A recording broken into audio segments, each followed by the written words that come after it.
Although this video is about the central part of Northern California, it starts off in Klamath Falls, Oregon. We started the morning off with an excellent breakfast at the Klamath Grill, then hit the road heading south to our next destination.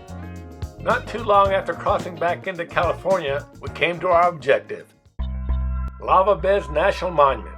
Let me tell you, this place is a real find. Here you can go exploring and see things above and below the ground. Above is the lava beds, below are the lava tubes caves to explore. Here's a shot of the road that goes through the park. There's a different kind of beauty to this barren, desolate lava bed landscape.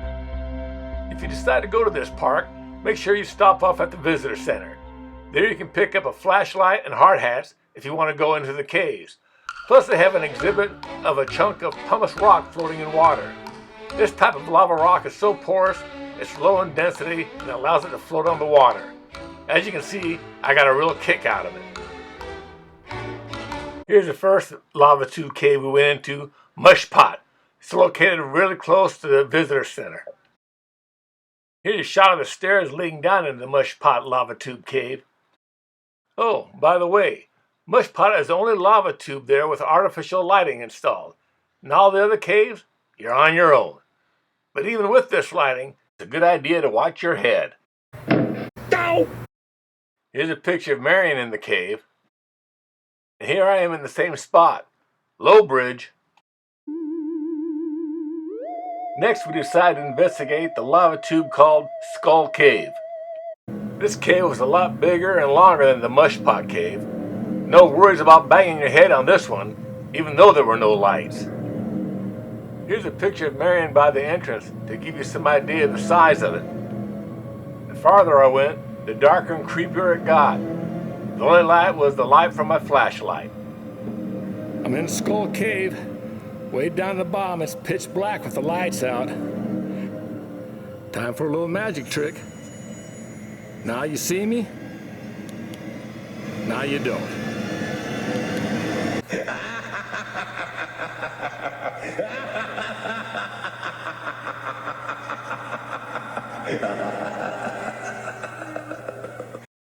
Finally, getting back to the cave entrance in daylight. Like a good hiker, I left no trace, except for that wet spot on the floor when I got scared of the dark and peed my pants. We decided to take Highway 49 on the park, driving the narrow, sometimes washboard, but always scenic road to our next destination. Finally, we arrived at the city of Mount Shasta. By that time, we were pretty hungry, so we stopped off at the Black Bear Diner for some lunch. By chance, we found out that this was the original Black Bear Diner, and it opened in 1995. Of course, when you're in the town of Mount Shasta, you can't help but see the big mountain that it was named after, Mount Shasta. We got lucky because a few days before it had snowed on the mountain peak, leaving it a lovely white in the clear blue sky. We were so impressed by Mount Shasta that we headed over to Lake Siskiyou to get a picture of it. Unfortunately, there were clouds hanging around the peak. In fact, the only clouds in the sky were right there at the mountain. After that, we drove a few miles north to visit the town of Weed, California. In the town of Weed, you can find this great totem pole in the middle of a grocery store parking lot. And here's the totem pole again with Mount Shasta in the background.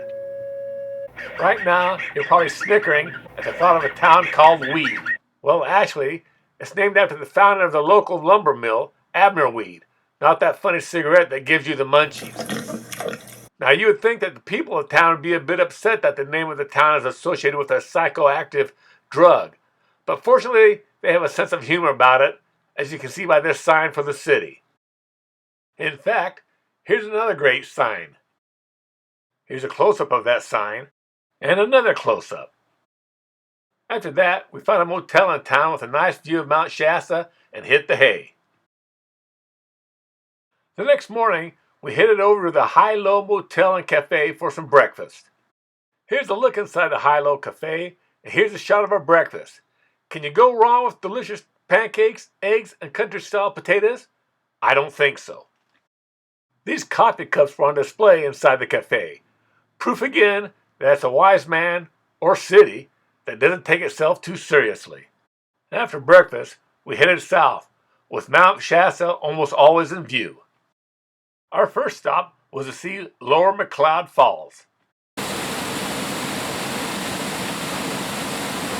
One nice thing about this falls was it was only a half-mile hike to this viewpoint.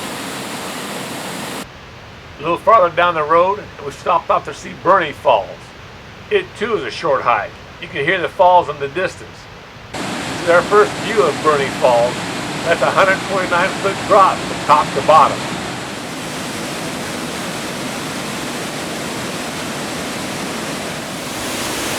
I don't know if you can hear me, but we're at MacArthur Bernie Falls. Having a good time. Time to pose for a picture.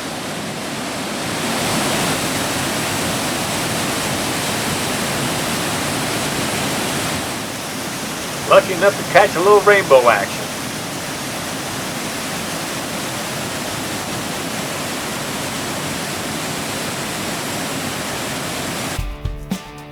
About a short 45-minute drive, we've reached Lassen Volcanic National Park. Here's a shot of Lassen Peak from the Visitor Center. It has an elevation of 10,457 feet, and there's a hiking trail to the top. Driving through Lassen Volcanic National Park, although not as popular as National Park as Yosemite and Yellowstone, it's also not as crowded, which is pretty great if you've never been to one of those parks on a busy day. Plus, like those other two parks, Lassen is just chock full of wilderness scenery. Here's a view of Lassen Peak from one of the many pullouts. Lassen Peak is one of the largest plug dome volcanoes in the world.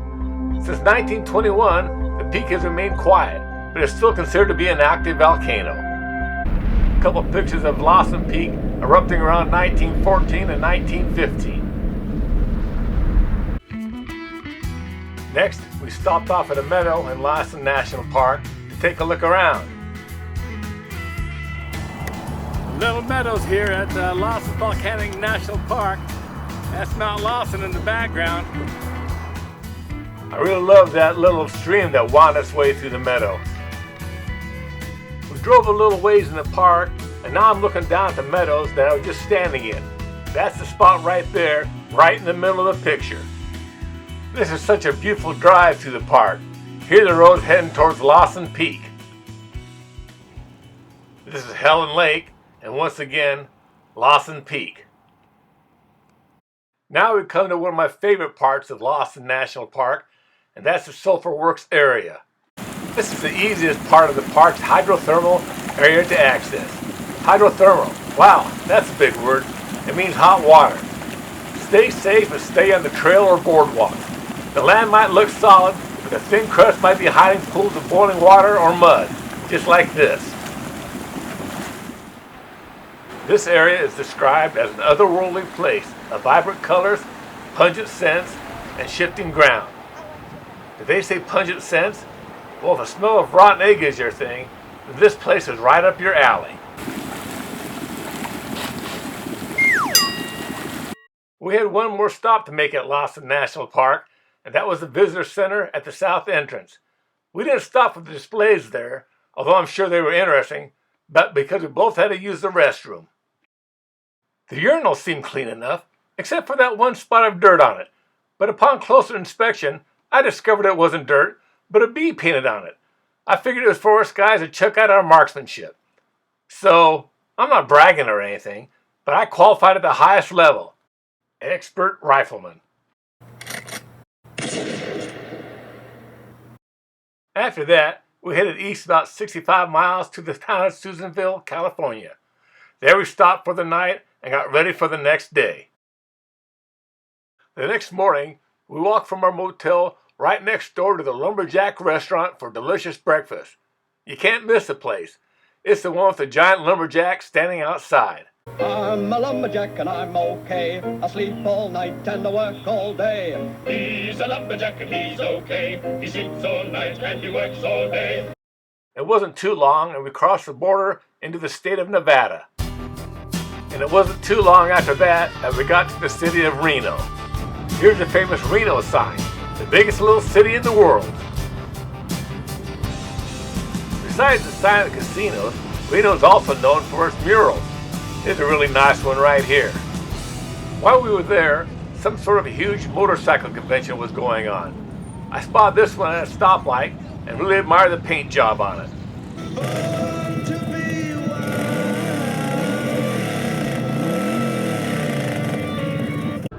Across the street was the El Dorado Resort. We went inside, and besides getting a nice lunch at the Brew Brothers, we saw this interesting fountain.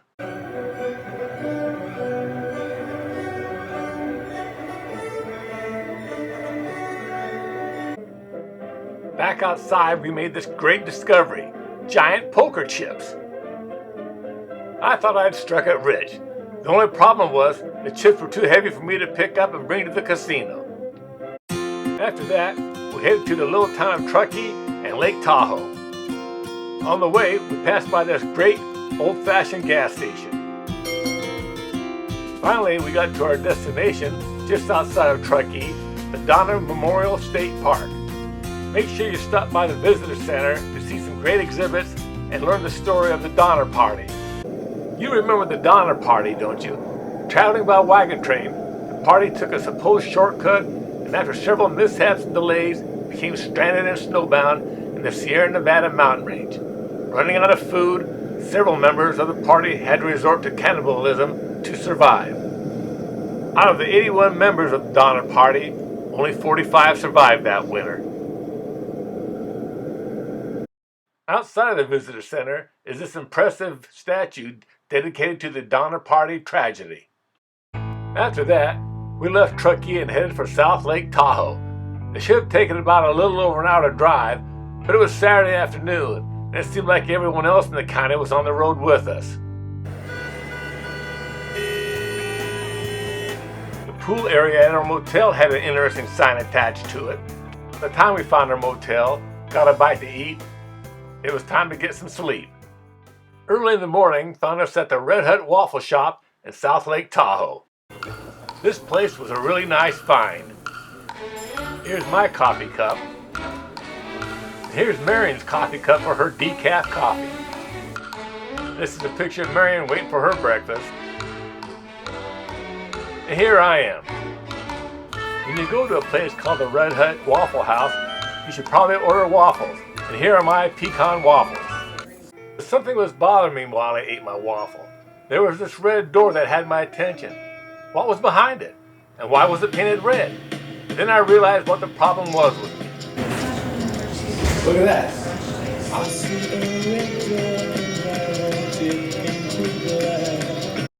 Next, we headed over to Sand Harbor at Lake Tahoe. This is a very popular spot. And if you don't get there early in the morning or late in the day, you might not be able to get in. This is my first look at Sand Harbor, very early in the morning. Right now, it's so nice, quiet, and serene. No wonder it's such a popular place.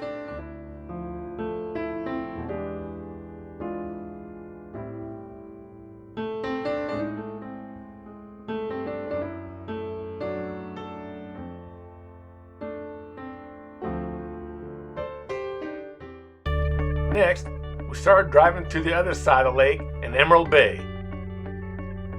On the way over there, we came across this interesting sign with a bear on it. We got as far as Inspiration Point, and that was it. The main parking lot, a little further on, was completely filled, and there were about a dozen cars circling around the parking lot like vultures, waiting for a spot to open up. There's Emerald Bay with Fannette Island in it. Fannette Island just happens to be the only island in Lake Tahoe. We decided it's time to leave Emerald Bay and head for our next destination. Right now, we're still at Lake Tahoe.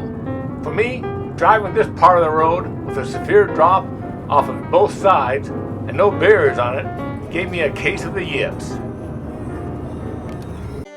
Our first stop was at the Hangman's Tree Historic Spot in the town of Placerville. This historic spot is a site where vigilantes hung men from a tree that was there over a period of time. It's no wonder that Placerville was once called Hangtown. Next up was a stop at the city of Folsom. For some strange reason, I wanted to see the infamous Folsom Prison. I had planned on visiting some of your relatives, but the guards wouldn't let me in, claiming I was too much of a disruptive influence. So, This was as close as we could get to the entrance to Folsom Prison. July the 2nd, it was 1963. I was serving time for armed robbery. 4 o'clock in the morning, I was laying back in my cell. I heard the whistle blow, then I heard somebody yell, "There's a riot going on!" Here are a couple of interesting facts for Folsom Prison. It was built in 1880 and is California's second oldest prison next to San Quentin. Every single solitary California license plate is made here at Folsom Prison. See if you can figure out this vanity plate. Here, I'll give you a hint. Folsom Prison has housed its share of celebrities, including Eric Menendez, who along with his brother Lyle were found guilty of murdering their parents for their inheritance, American psychologist and author Timothy Leary, who was a leading advocate for the use of LSD, actor Danny Trejo, serial killer Edmund Kemper was housed there for a while, as well was the infamous Charles Manson. And believe it or not, Johnny Cash, who made the song Folsom Prison Blues famous, never served any time there. I'm stuck in Folsom Prison, and time keeps dragging on. After noticing that the guards in the towers kept eyeballing us, we decided that it was in our best interest to leave Folsom Prison and hit the road. There was one more site that I wanted to hit, and this one might be the biggest of them all. This site was a short way south in the city of Sacramento. No, we weren't there to see the Capitol building, but something much more interesting. And this is the perfect place for all you Star Trek fans out there. Romulan Court and Klingon Court. I tell you, whoever thought of these names must have been wearing a Star Trek uniform at the time. Not that I'm making fun of people who wear Star Trek uniforms. I mean, for me to do that, that would be most illogical. Well, thank you very much. In fact, you know, I consider myself a kind of live and let live guy. Fascinating. Thank you again. After that, it was just a matter of getting on the road and driving 5 hours to home. All I can say about this vacation was, what a long, strange trip it had been.